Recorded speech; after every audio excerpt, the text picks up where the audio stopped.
Hello everyone, it is TooAwesome here with another video. Now, I was featured on a video about this same topic over on my friend Akamuragan's channel, specifically what went wrong and the problem with the OVA. I highly recommend you go check him out. He makes great videos on anime and manga, so please give his channel, a little look. He makes great videos. This video will also contain spoilers for the OVA and the entirety of the Wonder Egg Priority show. You have been warned. But with that out of the way, let's review the Wonder Egg Priority OVA.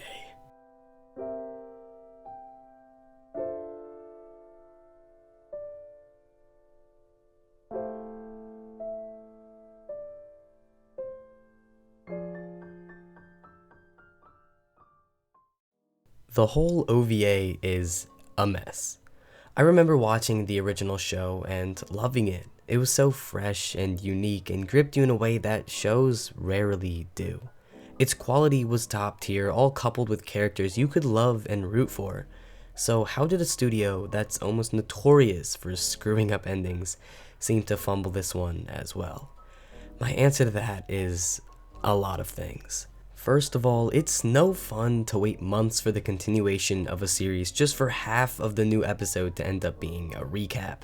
And that is no hyperbole either.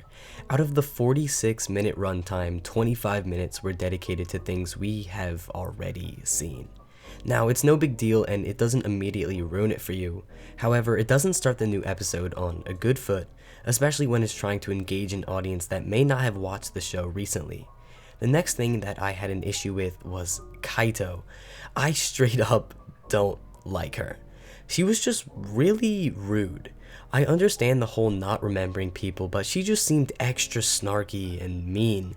To make things worse, they sort of just glossed over her suicide and only brought it up briefly. If you're going to bring it up, go in depth and explore it more, because it was such a large part of the story and what originally kickstarted the adventure, so for it to be glossed over like this just seems like a major oversight.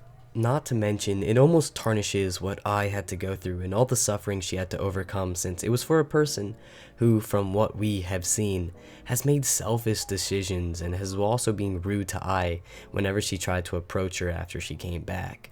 It almost doesn't feel fair to Ai. The characters just in general this episode don't make sense. All of their decisions seem so random and impulsive. From what we remember, they all just witnessed their companions slaughtered right in front of them and forced to eat their remains by some nightmarish beings. Yet now they're all good? Singing karaoke nonetheless? It doesn't make sense. It just seems too soon. But I think by far the biggest issue with this finale, if you can even call it that, is the pacing. Forget all the other mistakes and weird choices present, this just isn't a good flowing story.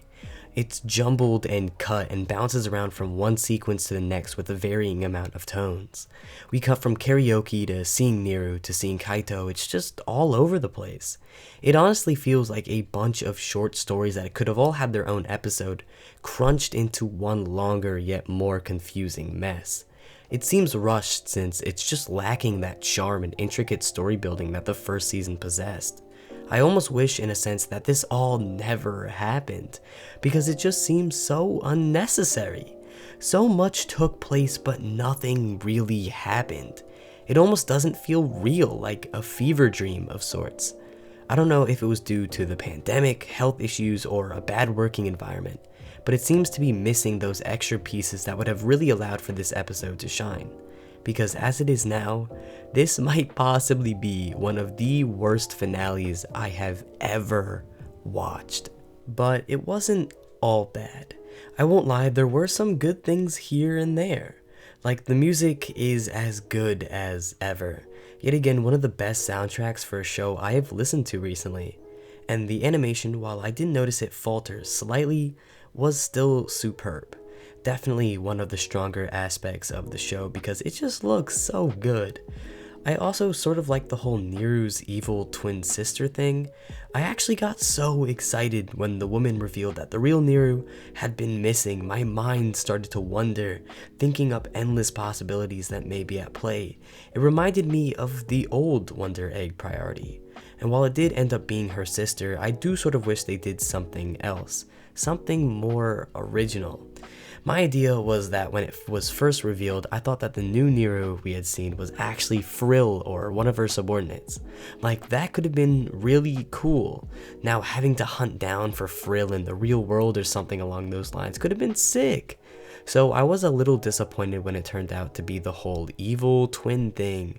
But honestly, it is the direction the show needs to go in. Overall, it did have some things that resembled what the show used to and could be, but boy was there a lot wrong. And at first I thought this may be some type of filler story, almost setting up more for the future.